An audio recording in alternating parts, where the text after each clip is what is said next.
Traditional Christmas cards, pastoral scenes, people in sledges, humorous cartoon dogs. Looks perfect, right? 20 Pence, with envelope and seasonal greeting, by Terry Pratchett. Read by Karl Wallace. From the Bath and Wiltshire Herald, 24th December, 1843. Colin. Singular mystery surrounds the disappearance of the London mail coach on Tuesday, last in a sunstorm of considerable magnitude, the like of which has not been seen in the memory of the oldest now living.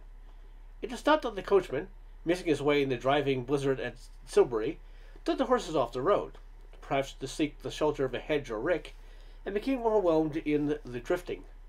Search parties have been sent out, and the coachman, who was found wandering in a state of severe anxiety in the snow, has been brought back to Bath. From the Journal of Thoslun, the doctor of Chippenham, Wilts. The world is but a tissue spread over the depths of chaos. That's what we call sanity is but a circle of firelight. When I spoke to that poor amazed man downstairs, he was several logs off a full blaze. Even now, with my own more natural fire drawn up, and the sturdy curtains shut against the Christmas chill, I shudder at the visions he imparted. Were it not for the solid evidence, which I have before me as I write, and which catches the firelight and sparkles so prettily, I could dismiss it as the mere ravings of a deranged mind. We have made him as comfortable as the ropes allow in the front room, but his cries punctuate this Christmas Eve like skulls in a flower bed. Is Father Christmas coming, or is he just breathing heavily? Lots of stuffing this Christmas. Snugglebottom XXX. There's a sound outside. Carol singers. Do not realize the terrible risk? Yet if I were to throw open the window and warn them to quit the streets, how could I answer their most obvious question? For if I attempted to, I too would be thought mad also. But I must set down what he told me, in his moments of clear thought, before insanity claimed them for his own. Let my readers make of them what they may. His eyes were the eyes of a man who looked into hell and left behind something of himself. At times he was perfectly lucid, and complained about the ropes the searcher had put on him for fear of his ravings he would hurt himself. At other times he tried to beat his head on the wall and ranted the slogans that sent him mad. 20 pence, plus envelope and seasonal greeting! In between, he told me. It had been a wild day, with the snow blowing off the plain and turning the hills west of Silbury into one great white waste. Such times it is possible to miss the road, and he got down off the box to lead the horses. Yet despite what one may read in the papers, the snow was not impossibly deep on the hills, and had abated so that the sunlight could be seen. Spirits were generally high, for the lights of Colin were visible, and one and all looked forward to being off the freezing roads by darkness. And then, as he tells it, there's a creaking noise, a flicker of shadow, and the world changed. Or, he believes, he stepped from one world into another. Ahead of him there was a great square hole in the landscape. He fears now that it was gateway to hell. While it was not the hell that Dante visited, there is, to my mind, some internal evidence to suggest that his ignorant guess might be the truth. There was something, a glitter at the edge of the world, and when he examined the drifted snow, he found the same curious substance strewn haphazardly on the crest of each hummock. It appeared to be thin plates of silver, scattered so as to reflect the light in what could have been, in better circumstances, a pleasing manner. The coachman and several of the male passengers considered the situation. The sun was sinking fast into the western sky that was now a mass of livid red and purple tones, and to the east more snow threatened. Besides, it appeared to those who ventured a little way back along the coach tracks, which were already being erased by the blowing snow, that the road had been well lost, and a white wilderness stretched all around. At length there appeared to be no alternative. Several of the party resolved to venture close to the rectangle that obliterated the sky a score of yards away. It was then they saw for the first time the monster that appeared to be the guardian of the gateway, perched on a snow-covered log. It was a giant robin, several times larger than a turkey. It watched them with malevolence in its beady eyes, and they feared greatly that it would attack. It remained unmoving as they reached the rim, and peered out in a blur of color. Warm air, tinged with tobacco smoke, was blowing into the world, and according to the coachman, they could hear strange sounds, distorted and distant. One of the party was a scholar from Oxford, who, having in the coachman's opinion refreshed himself mightily during the journey, suggested that some of the party climb through the opening, behind which lay, at a depth of perhaps 3 feet, wide expanse of brown plain, because, uncertain though this course might be, it offered a more certain chance of survival than our night in hills which seemed increasingly alien. Season's greeting from all at the office. Several bold spirits on the party, with whom the scholar had been sharing his brandy, were resolved to do this. The coachman was not among them, he told me. He had eventually decided to accompany him out of a sense of duty. They were still his passengers, he said, and he felt it incumbent upon him to bring them safely to Bath. It was the view of the scholar that Bath might be found across the plain, for, he held, if this was a window out of the world, it followed there might be a window back into it. Strange though it may seem, this appeared to be the case. They had not gone above a few hundred yards before they saw, leaping out of the mist in front of them, another rectangle very similar to appearance to the one they had vacated. Imagine their joy to see it opened onto a friendly street lined with yellow-lit windows. One of the party declared it was in fact a street very close to his own home in London, and when many travellers had left London some time before, the prospect of return now caused them the greatest joy. The traveller promised to open his house for them, and one of the men volunteered to go back alone to the coach to fetch the rest of the party. For it seemed to all, in this last few moments of hope, that Almighty Providence had foreseen their fate upon the bitter road, and had opened a gateway into the warm hearts of the greatest city in the world. It was then they noticed a party of anxious people clustered near the rectangle, and the coachman saw with a falling heart that it too was rimmed with the glittering plates.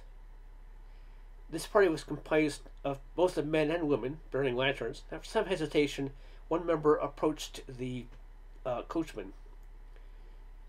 The man, who had a house nearby, gave a cry of recognition and embraced the stranger, claiming to know him as a neighbour, then recoiled with a dreadful expression on his face. It was clear that he was another victim of a similar fate. After some refreshment from the Austrian scholar, the newcomer explained that he had, with a party of friends, gone out carol singing. All had been well until an hour before there had been an eerie creaking and shifting of shadows, and now they were somehow in a world that was not of the world. But there's a street and lighted windows, said the London man. Is that not the old curiosity shop, so ably run by Mrs. Nugent? Then it is more than decently curious, because the doors didn't open, and nothing beyond the windows but dull yellow light, said the carol singer. What were houses, my friend, are now nothing but a flat lifelessness. But there are the streets. My home, not 100 yards away. The carol singer's face was pale. At the end of the street, he said, is nothing but white cardboard. The companion gave a terrified scream, climbed on the frame, and was soon lost to view. After a few seconds, they heard a shout, which the coachman screamed to me also. May this day bring you every year joy and warmth and all good cheer. Several of the ladies in the carol singer's party were quite hysterical at this point and insisted on joining the company. Thus, after much heated debate, it was resolved to return to the mail coach, and with considerable difficulty, snow and luggage and the glitter were piled against the frame sufficient to allow it to be manhandled down onto the plain. At this point, the coachman's tale becomes quite incoherent. We seemed to set out to seek yet another entrance to the real world, and found for the first time the strange windows had an obverse side. If I can understand his ravings, they seemed to be vast white squares in the sky on which some agency had written lengthy slogans of incredible yet menacing banality, whose discovery had so unhinged the London gentleman. I can hear the coachman's mad giggling even now. I have come a long, long way to bring you joy this Christmas Day. He would bang his head on the wall again, until in time to what I may say in the loosest sense called the rhyme of the phrase. Then he would drum his heels on the floor. Merry Christmas to all at number 27, he would scream. From Tony, Pat, and the kids. Remember Mallorca? And get lots of cackling this Christmas. This last one seemed particularly to affect his brain. I cannot wonder what the poor man must have seen. Merry Xmas from your little Willie. At this point I had to get the gardener to come in and help me restrain him, in the apprehension he would otherwise manage to do himself an injury. How long were they on that fateful plain? For it appears they were in the world outside time as we know it, and saw for days an entrance into the world that was more than a flatness. And they were not alone. There were other people on the same dreadful journey, and monsters also. I fear his mind is quite gone, No sane man could have seen such things. There was a window, such they might call it, into a world of desert sands under a night sky, wherein 3 men of African or Asian appearance had made their camp. One of them spoke passable Latin, which the Oxford scholar was still just able to understand, despite his state of near inebriation. They too had found the world running into a cardboard waste. After considerable study, he had put it down to some event, possibly astronomical, which had severely distorted space, and who knows, perhaps even time itself. They made common cause with the coachman's party, much to the chagrin of the ladies present, which seemed very well educated by heathen standards, and indeed kept up the spirits of the company with their tales and outlined of songs.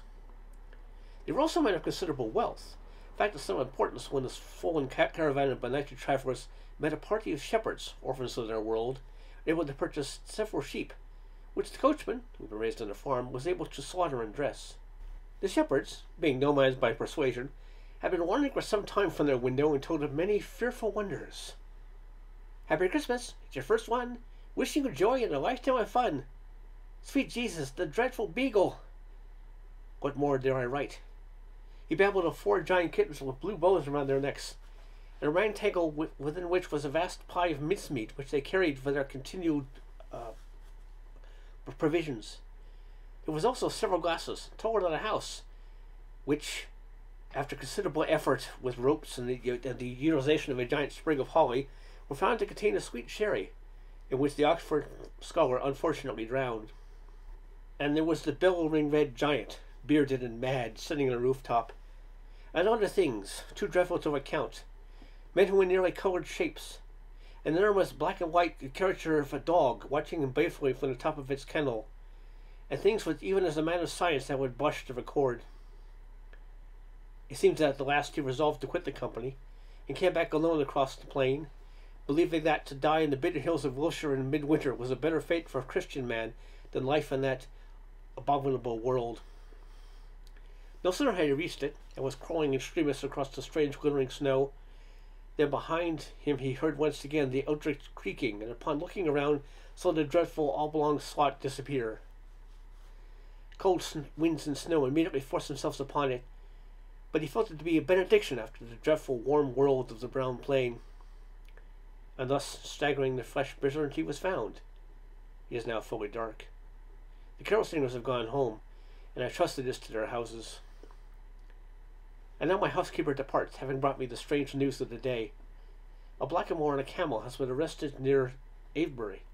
In Sweden, the man has been savagely pecked to death in his own garden, and all there is to be seen in the snow are the footprints of an enormous bird.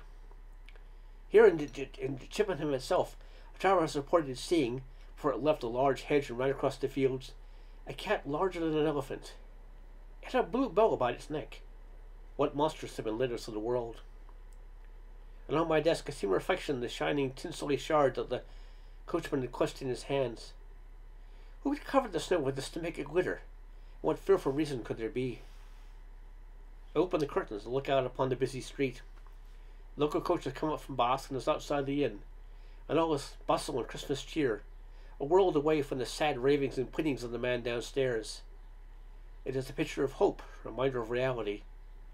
And perhaps he is, after all, no more than a man mazed by exposure, and the tales of giant beagles and flying sledges are no more than strange jests, except for the shard of tinsel. And I see the falling snow, how it glitters, and I hear the creaking. God help us, everyone. The end.